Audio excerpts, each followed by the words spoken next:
braće i sestre, na početku ovog misnog slavlja pozdravljam ovdje prisutnog pomoćnog biskupa Đuru Hranića, predsjedatelja ovoga misnoga slavlja i djelitelja sakramenta potvrde. Poštovani oče biskupe, želim vam dobrodošlicu u svoje ime, u ime krizmanika, kumova, roditelja i naše župske zajednice. Dobro nam došli. Posebno zadovoljstvo mi je pozdravljati vas, dragi krizmanici, vaše kumove i roditelje i sve vas, braćo i sestre. Sada predajem riječ našim krizmanicima. Oče biskupe Đuro, radost mi je čast na početku ovog euharistijskog slavlja u kojem ćemo primiti sakrament Svete potvrde. Pozdravite vas u ime nas, ovogodišnjih krizmanika i duša Svetoga Josipa Vuka. Na žurnoj katehezi i vernauku u školi promišljali smo o temeljnim istinama naše vjere i o prvoj crkvi nastaloj na prve duhove kad su apostoli zahvaćeni vjetrom i osvjetljenim plamenim jezicima dobili čudesnu snagu i počeli javno svjedočiti za raspetog, ali i uskrslog Gospodina Isusa Krista. Kao apostoli nekad i mi danas na početku svog životnog puta, pašljivi i neodlučni, predvečerje blagdana duhova, molimo da po vašim rukama, molitvom i pomazanjem, ugledom svete krizme, Bog Otac, po Gospodinu našem Isusu Kristu, izvije na nas svog svetog duha s njegovih 7 darova. Primljeni darovi uz pomoć roditelja, odgajatelja, profesora, svećenika, naše crkve i vas biskupe pomoći će da naše osobne životne odluke budu prave i da naš život stalno bude na putu Krista i ljubavi. U znak zahvalnosti i sjećanja na našu krizmu, oče biskupe, molimo vas, primite ovo svijeće.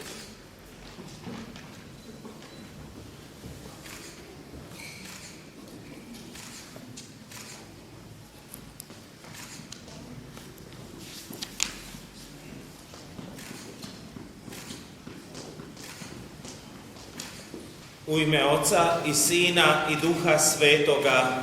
Amen. Mir vama. I s duhom tvojim. Od srca zahvaljujem za riječi pozdrava i dobrodošlice vama, poštovani dragi župniče, i vama, dragi krizmanici. Zajedno s vama, krizmanicima, pozdravljam i sve vaše roditelje, rodbinu, vaše kumove i čitavu župnu zajednicu. Vas odavde iz Vuke i Širokoga polja iz Beketinaca.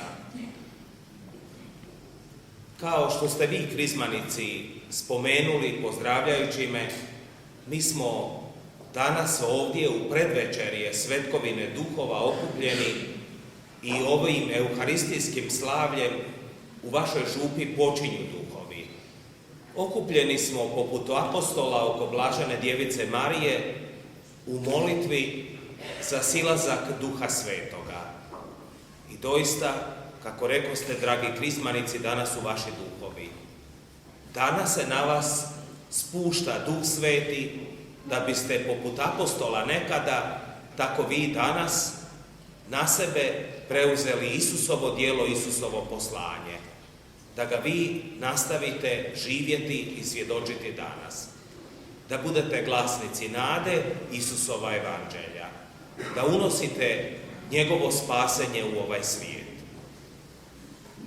Duh Sveti je unutar trojstvena ljubav Božja. Ljubav Božja.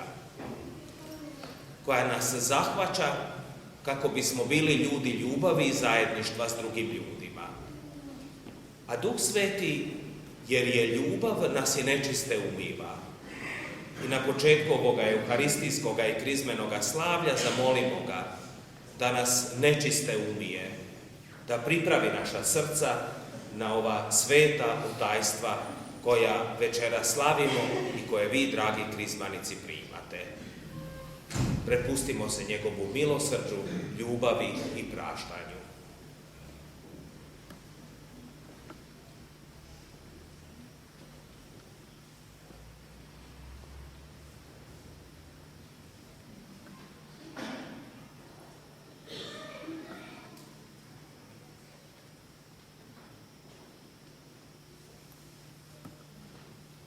Ispovijedam se Bogu svemogućemu i vama, braćo, da sagriješim vrlo mnogo, mišlju, riječju, djelom i propustom.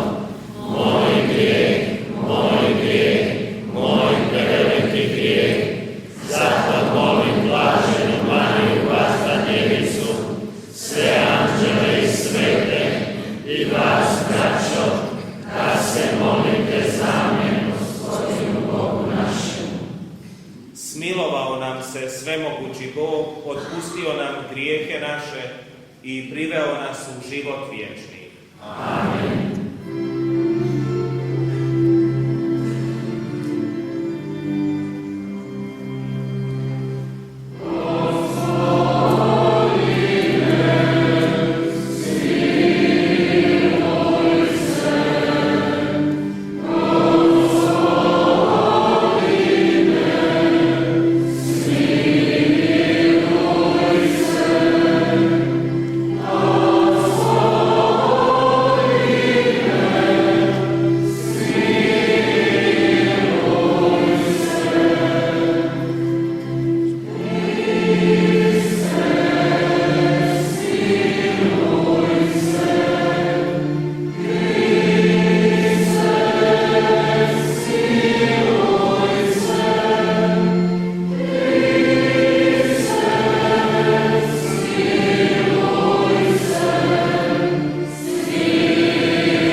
I Duh Sveti bio im je potreban i potreban nam je i nama danas da bi se dogodila preobrazba nas, Kristovih učenika i ovoga svijeta. Bez Duha Svetoga nema zanosa i snage koja je u stanju promijeniti ovaj svijet. Bez zanosa koji nam dolazi od Duha Svetoga, ljubavi koja nam od njega dolazi, i mi postajemo jedna vidljiva zajednica ljudi, postajemo jedna struktura, postajemo institucija, ali nismo svjedoci. I crkva ostaje na razini institucije koja ima neke svoje vidljive strukture, ali ona ne ostvaruje Kristovo poslanje u svijetu. Današnji evanđelski odlomak govori zato o ljubavi. O ljubavi ljubavi koja dolazi od Boga, govori o ljubavi po kojoj Duh Sveti natapa naša srca i On ujedinjuje nas pojedinačno s Bogom. Da naš odnos s Bogom bude ljubav. A kad drugu osobu ljubimo, onda nam ne trebaju nikakve zapovjedi, ne trebaju nam nikakvi propisi, nego kad ljubimo, onda smo jednostavno ujedinjeni s tom drugom osobom, za nju živimo, za nju svjedočimo, njoj se predajemo, stvara se životno zajedništvo koje postaje svjedočanstvo. Treba li jednoj mami propisati odnos prema djetetu? Pa i jedna čak i neuka žena koja je postala majkom, sam odnos prema djetetu, ljubavi prema djetetu, njoj kaže, makar ju nitko nije u tome poučio, kako će se odnositi prema tom djetetu, kakav će stav zauzimati prema njemu. Ona je jednostavno iznutra, iz snage ljubavi koja je nosi prema tom djetetu, je čitava predana, sva je dana, sva je dar za to dijete. I to dijete, upijajući ljubav, postaje uzvratno darovano majci i majku prepoznaje, k majci ide, u nju ima povjerenja, stavlja se pod njezinu zaštitu, kad dođe nepoznata osoba, trči njoj u krilo. Jednostavno, ne treba ništa govoriti i sam odnos između majke i dijete dovoljno govori sam za sebe. Pitanje novaca, pitanje dobiti, pitanje kapitala, jer novac je postao to.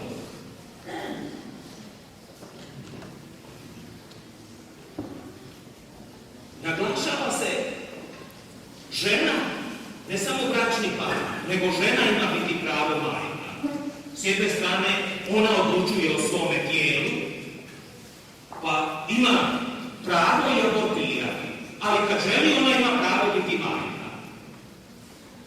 I može ne željeti muža, ali htjeti biti majka. I to je trebalo odlučiti.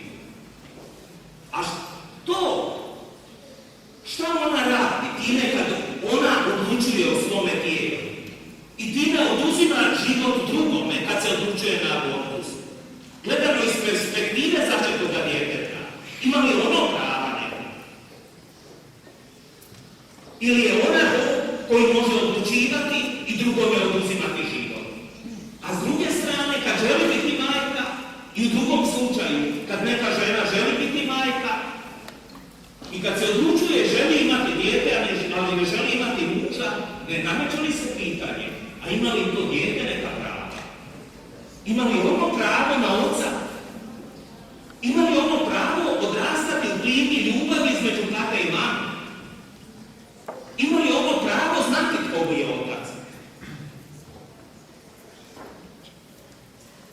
Nama, suvremeno, jednostavno mediji, društvo u kojem živimo, nameću nam i serviraju nam jedan egoizam, jednu sebičnost, jer bismo sve, polazimo od čovjeka, sve u ime humanosti, sve u ime poštovanja ljudskih prava, sve u ime znanstvenosti, ali da ne gledamo na drugu stranu, nego gledamo jednostavno jednu stranu.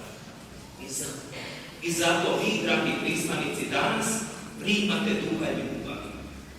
Da ne biste gledali jednostrano iz vlastite perspektive, iz perspektive vlastite sebičnosti i egoizma, nego da biste gledali očima ljubavi. Tvoja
potaknuti i božanskim naukom poučeni, usuđujemo se govoriti.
Izbavi nas, molimo Gospodine, od svih zala. Daj milostivo miru naše dane, da s pomoću Tvoga milosrđa budemo svagda i slobodni od grijeha i sigurni od sviju nereda, čekajući blaženu nadu, dolazak Spasitelja našega Isusa Krista. Tvoje je kraljevstvo i slava i moć u vjekove. Gospodine Isuse Kriste, Ti si rekao svojim apostolima, mir vam svoj ostavljam, mir vam svoj dajem. Molimo, ne gledaj naše grijehe, nego vjeru svoje crkve. Daruj joj mir i jedinstvo kako je volja Tvoja, koji živiš i kraljuješ u vijeke vjekova. Amen. Mir Gospodnji bio vasan sa svima vama. I s duhom Tvojim. Znak mira pružimo jednim drugima. Amen.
Franiću na podjeli sakramenta svete potvrde.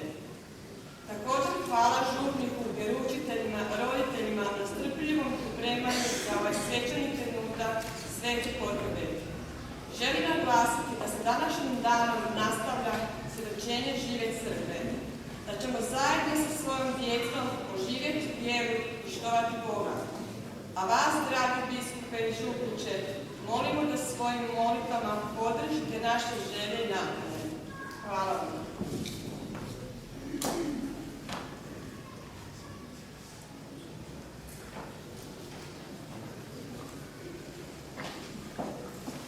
Uzvišeni oče biskupe, okupljeni na euharistijskom slavlju u prigodi podjele sakramenta potvrde, zajedno s vama u ime naše župne zajednice želimo zahvaliti Bogu na tome božanskome daru.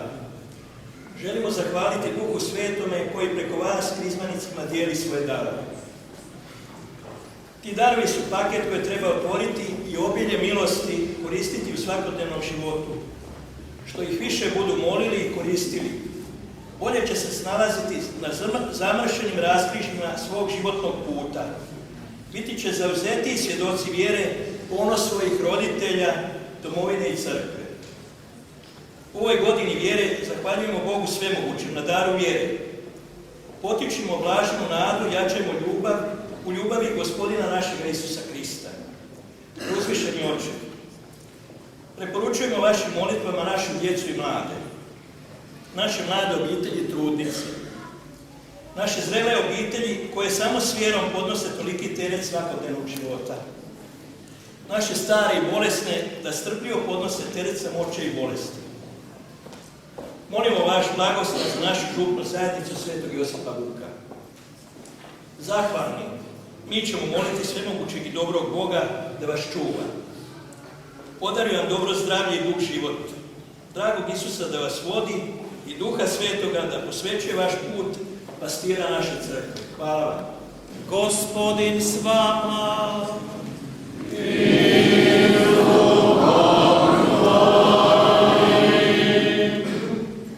Utvrdi Bože ovo što si izveo u nama i čuvaj darove Duha Svetoga u srcu svojih krizmanika, da se ne stide pred svijetom ispovijedati Krista raspetoga, njega odano ljubiti i njegove zapovjedi u život provoditi, po Kristu Gospodinu našem. Amen. I blagoslov Boga svemogućega, Oca i Sina i Duha Svetoga sašao na vas i ostao vas da s vama. Amen.